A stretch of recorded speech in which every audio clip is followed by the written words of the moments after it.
The Taiwan Strait at 2:33 a.m. in November runs under a sky that is overcast from horizon to horizon. The cloud base at approximately 400 meters, producing a kind of sealed darkness. No stars, no moonlight, no illumination from either coast to the east or west, just the flat void of a sea corridor that carries roughly half the world's container traffic in daylight, and at night becomes a navigation problem of a different character. USS Stockdale makes 21 knots on a northerly heading, threading the strait's central corridor 53 nautical miles southwest of Keelung. Operating as part of a two-ship freedom of navigation package alongside a guided missile cruiser 34 miles astern. She has been at general quarters for 21 minutes. The People's Liberation Army Navy surface group that the intelligence community has been tracking for 6 days has shifted posture in the past 3 hours. The two Type 055 destroyers that had been holding position northwest of the Penghu Islands have moved to a position consistent with a straight interdiction geometry. And the YJ-18 batteries on their forward launchers went to active targeting mode at 2:12 a.m., 19 minutes before the Stockdale's general quarters call. The first YJ-18 launches at 2:33 and 8 seconds a.m. It is targeted on the Stockdale's current position and approaches in the YJ-18's characteristic profile. A cruise phase at approximately 200 meters altitude.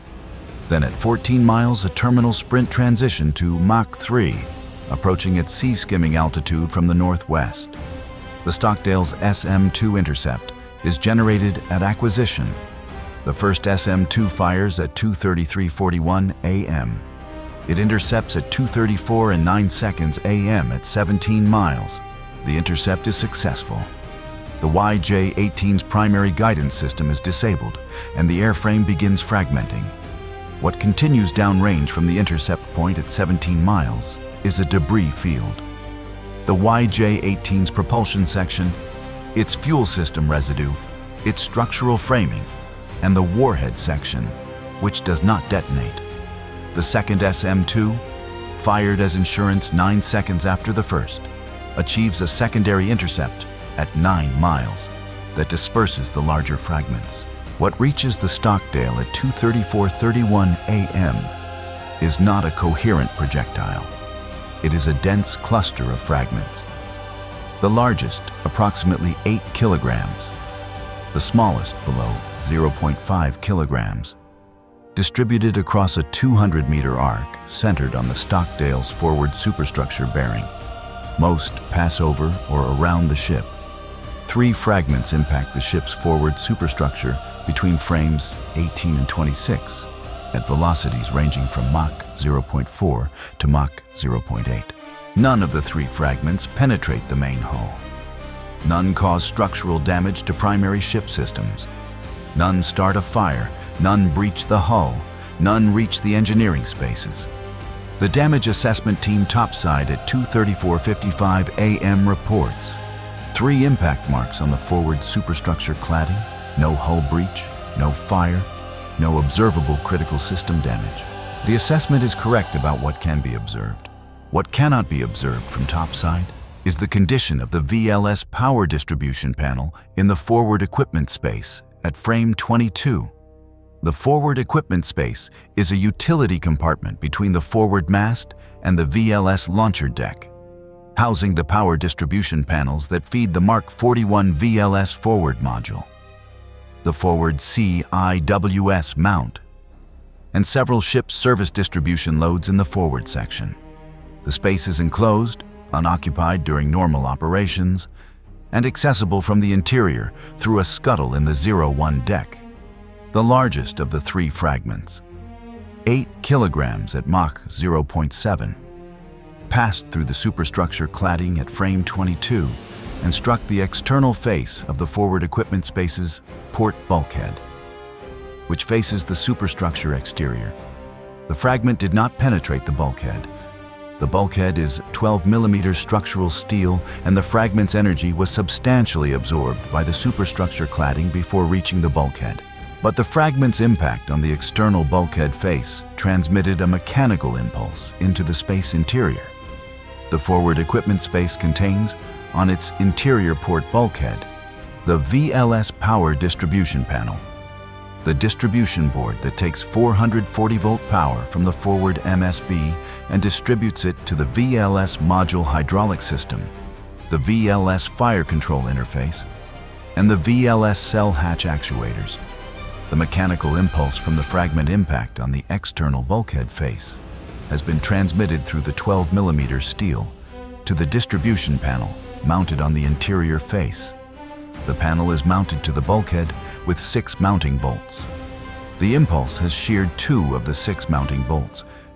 Specifically, the 2 bolts that secured the panel's lower mounting flange.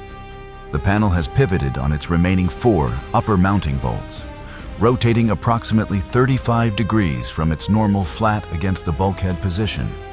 The panel's power input bus, the 440-volt terminal block that connects the panel to the incoming power feed from the forward MSB, has separated from its terminal block housing due to the rotation. The separation is a clean mechanical disconnect. The bus bar that was seating in the terminal block has simply pulled out as the panel rotated. The panel is still powered on the input side. The cable from the forward MSB is intact, and the terminal block housing on the cable end is energized at 440 volts.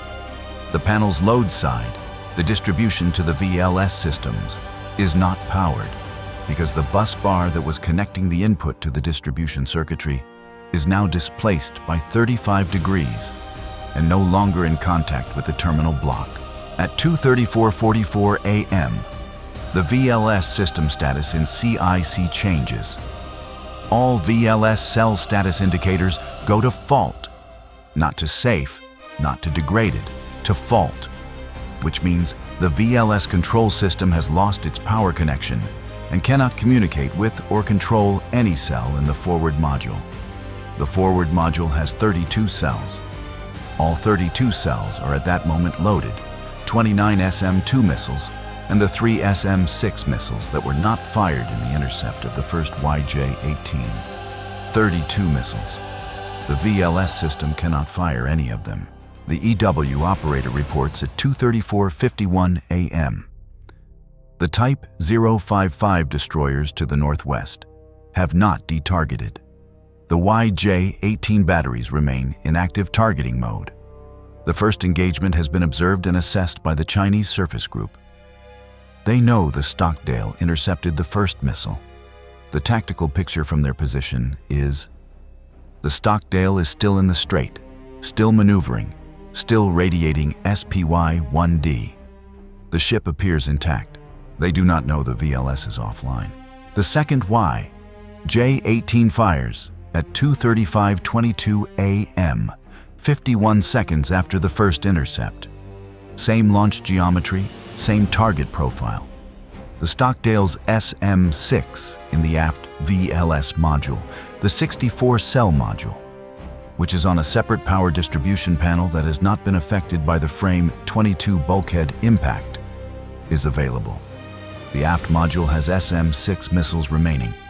The systems officer generates the intercept solution and fires an SM-6 from the aft module at 2:35:39 a.m. The SM-6 intercepts the second YJ-18 at 2:36:07 a.m. at 22 miles. Intercept successful. The aft module is now reduced by 1 SM-6. The forward module, 29 SM-2 and 3 SM-6, remains offline. At 2:34:51 a.m., 4 seconds after the VLS fault indication appeared, the chief engineer is in DC Central reading the alarm. He calls the systems officer. CSO DC Central, I have a VLS power fault on the forward module. This is a distribution panel fault, not a VLS system fault. I believe the panel at frame 22 has lost its connection. I'm sending someone to the forward equipment space now. Give me 5 minutes before you assume the forward module is permanently offline. He calls the senior electrician's mate on watch. Forward equipment space, frame 22, VLS power distribution panel. I need you there now. The panel has likely shifted on its mounting. The connection to the VLS load distribution may be a mechanical disconnect rather than a circuit fault. Report what you see. The electrician's mate reaches the forward equipment space at 2:35:14 a.m., 23 seconds after the chief engineer's call. He opens the equipment space scuttle and descends. The space is lit by its normal overhead fluorescent lighting, unaffected by the fragment impact. And the problem is immediately visible. The VLS power distribution panel, which normally sits flat against the port bulkhead, is angled, not dramatically, not fallen off the wall, but rotated enough that the gap between the panel's lower edge and the bulkhead face is visible as a shadow in the fluorescent light. The lower mounting flange bolts are gone. Clean shear fractures at the bolt stems, both stubs still in the bulkhead. The panel has rotated on its upper bolts, and the input bus bar, visible as a thick copper conductor running from the terminal block housing into the panel, has pulled partially free of its terminal block seating. His assessment at 2:35:28 a.m. Chief, the panel has rotated. Lower two mounting bolts are sheared. The input bus bar is out of the terminal block. I can see the separation. The terminal block on the cable end is energized. The bus bar is displaced approximately 35 degrees. If I can reseat the bus bar in the terminal block and resecure the panel to the bulkhead, the connection should be restored. This is the solution. It is also the problem. The terminal block housing on the cable end is energized at 440 volts. The bus bar that needs to be reseated into it is also connected to the distribution circuitry. Its downstream side is connected to the VLS distribution loads. To reseat the bus bar into the terminal block, the electrician's mate must physically handle a component that is in electrical contact with a 440-volt energized terminal block on one side and the VLS distribution circuitry on the other. A properly executed mechanical reconnection can be done safely provided the correct insulating tools are used, and the procedure is performed with the proper isolation steps.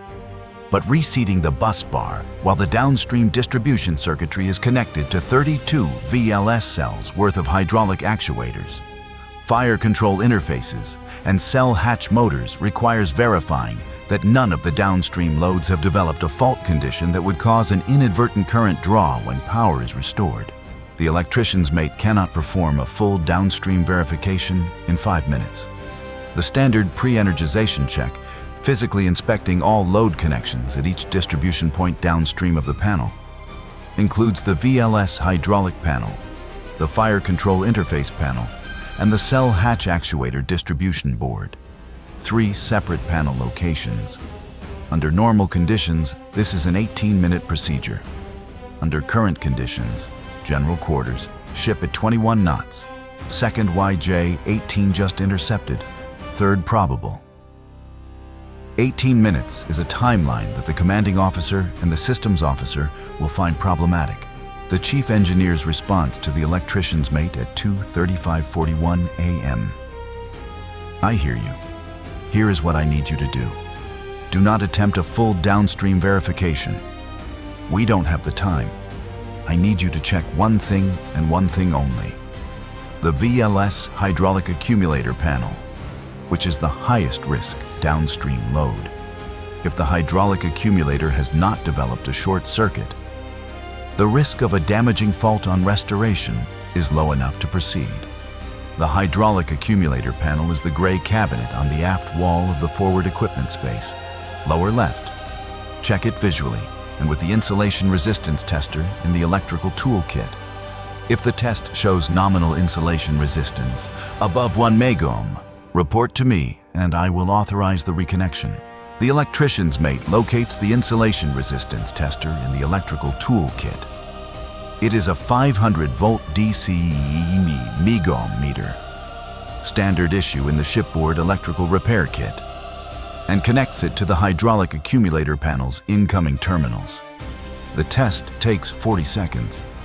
At 2:36:24 a.m., he reports, hydraulic accumulator panel shows 4.7 megohms insulation resistance. Nominal. No evidence of short circuit. The chief engineer authorizes the reconnection at 2:36:28 a.m. The reconnection procedure is: align the bus bar with the terminal block housing. Seat it fully. The bus bar has a keyed end that fits into a specific orientation in the terminal block. Tighten the terminal block clamping screws to the specified torque of 25 Newton meters. Verify seating visually. Re-secure the panel to the bulkhead using the 4 intact mounting bolts and close the panel cover. The electrician's mate begins at 2:36:31 a.m. He is wearing 1,000-volt rated insulating gloves with leather outer shells and using insulated tools. The terminal block clamping screws require a 10mm socket on an insulated handle. The bus bar alignment takes 11 seconds. The keyed end requires specific orientation, and the 35-degree panel displacement has slightly misaligned the bus bar's approach angle to the terminal block. He adjusts. The bus bar seats at 2:36:42 a.m. He reports the seating, bus bar and terminal block. The clamping screw torque takes 22 seconds. 2 screws, 25 Newton meters each, both tightened to spec at 2:37:04 a.m. He checks the seating visually. The bus bar is fully inserted. The clamping screws are flush with the terminal block face, no misalignment visible. He secures the panel to the bulkhead using the 4 intact mounting bolts.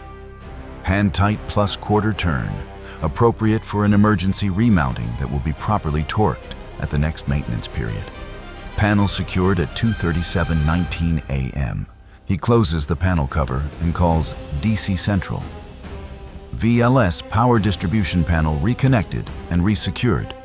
Recommend restoring power to forward module. The chief engineer authorizes restoration at 2:37:23 a.m.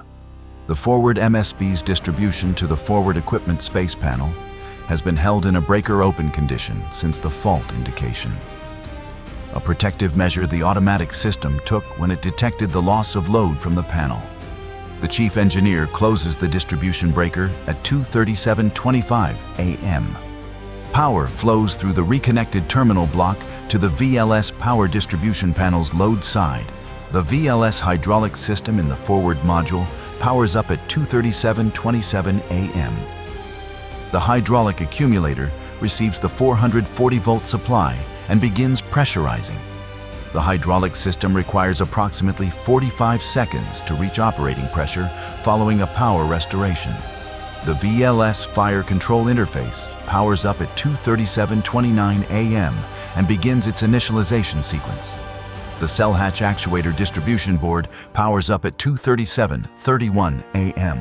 In CIC, the VLS system status indicators for the forward module begin transitioning from fault, cell by cell, as each cell hatch actuator completes its initialization and reports status.